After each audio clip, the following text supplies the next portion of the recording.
स्वामी जी, हम आपको यहाँ पर पाने के लिए उत्सुक थे, पर आप जूम पर जुड़े हैं। हमारा सौभाग्य है, ये मंच आपके आने से यहाँ सुशोभित है। आपका बहुत धन्यवाद, आपने समय निकाला है। बिना किसी डिले के स्वामी जी, मैं आपसे निवेदन करूंगा कि यहाँ पर उपस्थित सभी आर्यों को जो आपका बड़ी उत्सुकता से प्रतीक्षा कर रहे हैं, उनको अपना उद्बोधन देंगे। आपका बहुत बहुत धन्यवाद, बहुत बहुत स्वागत पूज्य स्वामी रामदेव जी महाराज। बहुत बहुत प्रणाम। मुझे लगता है मेरी आवाज सब तक ठीक से पहुंच पा रही होगी। प्रणाम। ओम विश्वानि देव सवितर्दुहितानि परासुव यद्भद्रं तन्न आसुव इंद्रं वर्धन्तो अप्तुरः कृण्वन्तो विश्वमार्यम् अपघ्नन्तो अरावणः। ओम शांति शांति शांति।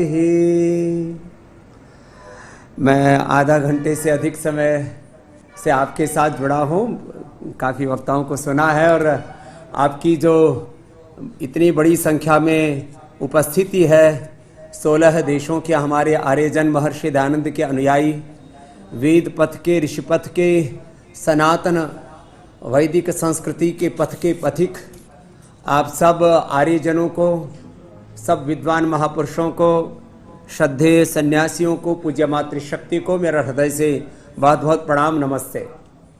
और यह जो इतना बड़ा आयोजन, मुझे पता है, मैंने अमेरिका से लेकर के पूरे कनाडा, ब्रिटेन, यूरोप के अलग अलग देशों में, अफ्रीकन कंट्रीज़ में, साउथ अफ्रीका में, सब जगह आयोजन किए हैं। तो एक एक आयोजन में इतनी बड़ी व्यवस्थाएं जुटानी होती हैं और उसमें हमारे भुवनेश आर्य जी का हृदय से अभिनंदन होना चाहिए, जो हमारे आर्य प्रतिनिधि सभा यूएसए के प्रेसिडेंट हैं। एक बार उनके लिए मैं हृदय से प्रणाम करता हूं।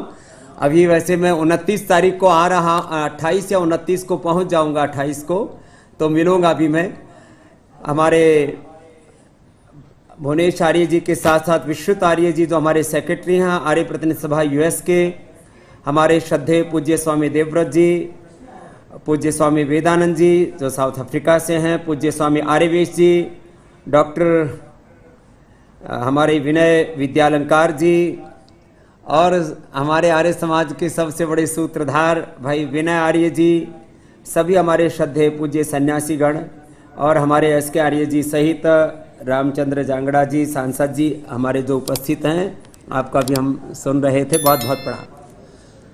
मैं कुछ सांकेतिक रूप से कुछ बातें कहना चाहूँगा। आप सब महापुरुष बहुत प्रबुद्ध हैं और आप में बहुत प्रकार से धर्म को, अध्यात्म को, संस्कृति को, सनातन को सोचा है, विचारा है, उस पर गहन चिंतन मंथन किया है। महर्षि दयानंद सरस्वती जी ने 150 वर्ष पहले जो आर्य समाज की ज्योत जलाई, यदि आर्य समाज न होता तो स्वामी रामदेव भी नहीं होता। आप सब भी जिस विचार, संस्कार, भाव चेतना में जी रहे थे, वो विचार, संस्कार, वो भाव चेतना वो हमारे जीवन में ना होती। और हम तो उस गांव के अंधियारी भरी गलियों से यहाँ तक पहुँच ही नहीं पाते। आज हरिद्वार से लेकर के द्वार द्वार तक और पूरे विश्व में जो योग की, आयुर्वेद की, स्वदेशी की और सनातन संस्कृति की सेवा का सौभाग्य परमेश्वर ने हमें प्रदान किया, वो सब महर्षि दयानंद के अनुग्रह से। कहीं जात पात, कहीं छुआछूत, कहीं ढोंग पाखंड, आडंबर, अंधविश्वास, न जाने कहाँ जीवन खप गया होता। आज हम जो कुछ हैं महर्षि दयानंद की बदौलत हैं। और जो आज भारतवर्ष है, यद्यपि हमने भूल की आज से 1000 साल पहले जब देश में मुगल आए थे, हमने भूल की जब ब्रिटिशर्स आए, और हमने अपने सनातन वैदिक मूल्यों पर जिस गंभीरता और प्रामाणिकता से ध्यान देना चाहिए था, नहीं दिया। 150 वर्ष पहले भी जैसा महर्षि दयानंद चाहते थे वैसा हम कर पाते तो न तो देश का विभाजन होता और न देश में जो आज अलग अलग सामाजिक, आर्थिक, राजनीतिक, सांस्कृतिक चुनौतियों का जो हमें सामना करना पड़ रहा है, शायद वो ना करना पड़ता। फिर भी आपका जो उत्साह वो देखते ही बनता है। और यूएस में जब इतना उत्साह है तो 2025 में जब भारत में महर्षि दयानंद के द्विशताब्दी इस महोत्सव पर और पूरे विश्व के आर्यजन जुटेंगे तो मुझे लगता है वो एक बहुत बड़ा कीर्तिमान रचा जाएगा। उसके लिए हमारी अभी से बहुत बहुत शुभकामनाएं। और हम मात्र उसके दृष्टा ही नहीं होंगे, तन मन धन से उस पूरे अनुष्ठान में पूरा पतंजलि योगपीठ और हमारे सभी संगठन, मैं स्वयं उसमें भागीदार रहूंगा। एक बड़ा आयोजन होगा।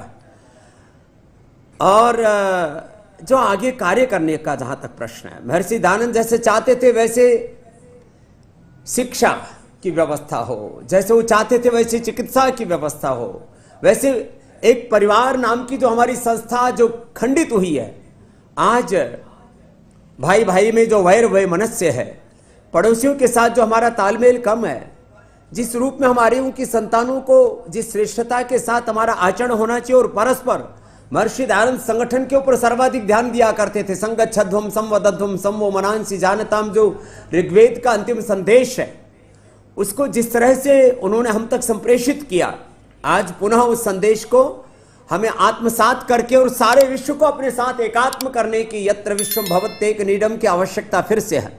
उस एकत्व, सहअस्तित्व, सामंजस्य और संगठन के साथ पूरे विश्व को अपने साथ एकात्म करते हुए कणवंत विश्वमार्यम का सपना तो हमारा तभी पूरा हो पाएगा।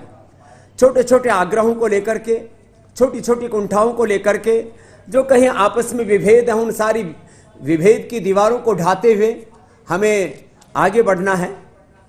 और मैं तो अपने हिस्से की जिम्मेदारी आपसे कहना चाहता हूं, और मैं चाहता हूं ऐसे ही सब अपने अपने हिस्से की जिम्मेदारी लेकर के एक बड़ी जवाबदेही के लिए अपने आप को जब तैयार करेंगे तो निश्चित रूप से महर्षि दयानंद के सपनों को हम पूरा कर पाएंगे। जब हम गुरुकुल में पढ़ा करते थे तब ये जो इंद्रम वधंत अप्तरः कणवंतो विश्वमार्यम, जो अभी मैंने मंत्र बोला वेद का, इस वेद की ऋचा को जब विद्वान भजनोपदेशक कहा करते थे तो ऐसा लगता था, अभी पूरा चालू है ना ये बीच में, वहाँ मैंने देखा कि बैनर तो सामने आ रहा है, सामने हॉल में जो पूरी भरी हुई उपस्थिति थी दिख नहीं रही थी, तो जैसे भी व्यवस्था बना रखी है ऑनलाइन, धन्यवाद, ठीक है, thank you thank you thank you. तो हम सोचते थे विश्व में आर्यत्व की प्रतिष्ठा कैसे होगी। आज मैं देखता हूं इस्लाम वो पूरी दुनिया के सामने एक तरह से उसका जो बहुत ही क्रूर और विभिन्न रूप, कुछ जो कुरान को मानने का, इस्लाम को मानने का दंभ भरते हैं, और उन लोगों ने जो इस्लाम का बहुत ही विभत्स रूप सामने रखा है, क्योंकि किस धर्म में किसके किसी मत पंथ मजहब में क्या लिखा है, उसकी बजाय उसके जीने वाले जो लोग हैं वो कैसे जी रहे। तो एक तरह से पूरी दुनिया में इस्लाम एक्सपोज हो चुका है, और इस्लाम के नाम पर जो लोग घृणा, नफरत, विध्वंस, हिंसा, क्रूरता फैलाने में लगे, अब लोगों को लगता है इस्लाम से कुछ होने वाला नहीं है। ईसाईयत भी पूरी दुनिया में एक्सपोज हो चुकी है। लेनिन, मार्क्स और मावे को अपना आदर्श मानने वाले वो भी पूरी दुनिया में एक्सपोज हो चुके हैं, चाहे उसमें रसिया है या चाइना है, सबसे विश्व शांति की अपेक्षा नहीं की जा सकती। और जो भौतिकवाद के नाम पर, एक पूरा साम्राज्यवाद के नाम पर जो अधिनायकवाद और पूंजीवाद का जो पूरा विस्तार चल रहा है, अब पूरी दुनिया कह रही है कि उससे भी पूरे संसार का उपकार नहीं हो सकता। और महर्षि दयानंद तो कहते हैं संसार का उपकार करना आर्य समाज का मुख्य उद्देश्य है। तो पूरे संसार को किसी से दृष्टि मिलेगी तो महर्षि दयानंद से, सत्यार्थ प्रकाश से, वेदों से और आर्य समाज से वो दृष्टि मिलेगी। यह हमें फक्र होना चाहिए कि हम ऐसी संस्था के हम सदस्य हैं, उसके हम परिजन हैं, उस परिवार को हम मानने वाले, उस संगठन को हम अपने प्राणार्पण से सींचने वाले हैं, जो पूरे संसार का मार्गदर्शन कर सकता है, पूरे संसार को दिशा दे सकता है, सामाजिक दृष्टि से, आर्थिक दृष्टि से, राजनीतिक दृष्टि से, धार्मिक दृष्टि से, वैश्विक दृष्टि से। तो ऐसी एक विश्व की सर्वश्रेष्ठ संस्था के सदस्य परिजन होने का हमें सौभाग्य भगवत कृपा से, महर्षि दयानंद की कृपा से हमें मिला है, और अब इसमें अपने हिस्से की जिम्मेदारी को हमें निभाना है। पूरी दुनिया में शिक्षा के नाम पर आतंक है, चिकित्सा के नाम पर आतंक है। तो मैं अभी आने से पहले सोच रहा था कि इसमें मेरे हिस्से की क्या जिम्मेदारी है। तो मैंने सोचा है जो हमने जो गुरुकुलीय परंपरा को जो आगे बढ़ाने के लिए अपना समय, शक्ति, ऊर्जा को लगाया है, अभी 5 वर्षों में कम से कम 10,000 बच्चों का पतंजलि एक ग्लोबल गुरुकुल, जिसमें पूरी दुनिया के 200 देशों से 10,000 छोटे छोटे बच्चे आकर के पढ़े हैं, जो हम 3 से 5 साल के बच्चों को लेते हैं। तो 10,000 बच्चों का पतंजलि एक ग्लोबल गुरुकुल और 1 लाख विद्यार्थियों का एक पतंजलि ग्लोबल विश्वविद्यालय। इसमें मुझे पता है लगभग 20 से 25 हजार करोड़ रुपए की लागत लगेगी, हम लगाएंगे। और महर्षि दयानंद के सपनों की शिक्षा व्यवस्था और महर्षि दयानंद के सपनों की चिकित्सा व्यवस्था, जो हेल्थ के नाम पर, एजुकेशन नाम के नाम पर पूरी दुनिया में एक टेरर है, एक टेररिज्म है, उससे हम दुनिया को मुक्त करा सकेंगे। और जैसे महर्षि दयानंद शिक्षा और चिकित्सा व्यवस्था देना चाहते थे, हम पूरी दुनिया को शिक्षा और चिकित्सा में मार्गदर्शन दे सकेंगे। और एक न्यायपूर्ण अर्थव्यवस्था की प्रतिष्ठा के लिए, जो एक आर्थिक गुलामी का दौर, साम्राज्यवाद, पूंजीवाद के नाम पर जो पूरी दुनिया में चल रहा है, उससे भी मुक्त करके पूरी दुनिया में एक समरसता आए। पहले जात पात के नाम पर, फिर आज अलग अलग रूपों में जो भेदभाव, ऊंच नीच हो रहा है, उन सब की दीवारों को जैसे महर्षि दयानंद ने तोड़ा था, ऐसे और बहुत सारी दीवारों को हमें ढाना है। उस दिशा में भी हमें कुछ बड़े प्रतिमान घड़ने होंगे और उसमें हम भी अपने एक भूमिका निभाएंगे। आप सब भी जो यहाँ पर आर्यजन हैं, अपने अपने क्षेत्रों में जो एक शीर्ष भूमिका निभा रहे हैं, हम सब मिलकर के जैसे महर्षि दयानंद चाहते थे, वैसी शिक्षा, चिकित्सा व्यवस्था, वैसी समाज व्यवस्था, वैसी अर्थव्यवस्था और वैसी राज्य व्यवस्था को भी कायम करने के लिए हमें पुरुषार्थ करना पड़ेगा। आज से 100 साल पहले एक संगठन बना जिसका नाम राष्ट्रीय स्वयंसेवक संघ है। आज देश में, भारतवर्ष में और पूरे ग्लोबली भी एक आरएसएस से लेकर के बीजेपी की शाखाएं, प्रशाखाएं हम देखते हैं। महर्षि दयानंद के शिष्यों में वो जो राजनीतिक इच्छा शक्ति थी, यदि वो प्रबल होती, क्योंकि कोई भी कार्य संकल्प से होता, उत्साह से होता है, तो आज जो विस्तार हम संघ का और बीजेपी का देखते हैं, उससे भी कम से कम 10 गुना विस्तार आर्य समाज का होता। ये इसको कहते इच्छा शक्ति। तो हमें राजनीति नहीं करनी है, लेकिन जैसे वेद में कहा, मां वस्ते नहीं शता, हम पर बुरे लोगों का राज्य नहीं होना चाहिए। मैं कोई प्रतिस्पर्धा की भावना से इस बात को नहीं कह रहा हूं। जो संघ और बीजेपी श्रेष्ठ कार्य कर रहे हैं राष्ट्र धर्म के को लेकर के, अपने सनातन धर्म को लेकर के, हम उसके प्रशंसक हैं, लेकिन हमारे भीतर वो उत्साह, वो जज्बा, वो शौर्य, वो वीरता, वो पराक्रम होना चाहिए कि हम पूरी दुनिया में हम नवकीर्तिमान घड़ सकते हैं हर क्षेत्र में। ऐसे हमारे जनों को प्रतिबद्ध होना चाहिए। इस ग्लोबल आर्य समिट में इस बात को मैं कहता हुआ अंत में 2-3 छोटी छोटी बातों पर और प्रकाश डालना चाहता हूं।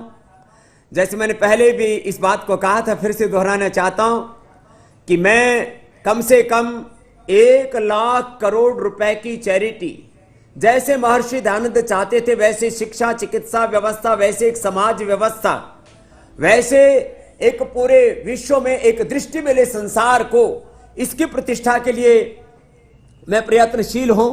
हमारे श्रद्धेय पूज्य आचार्य वात्सल्य जी हमारे साथ हैं और आप सब महापुरुषों के आशीर्वाद, संवेदनाओं से, शुभकामनाओं से इस कार्य को हम आगे बढ़ा रहे हैं।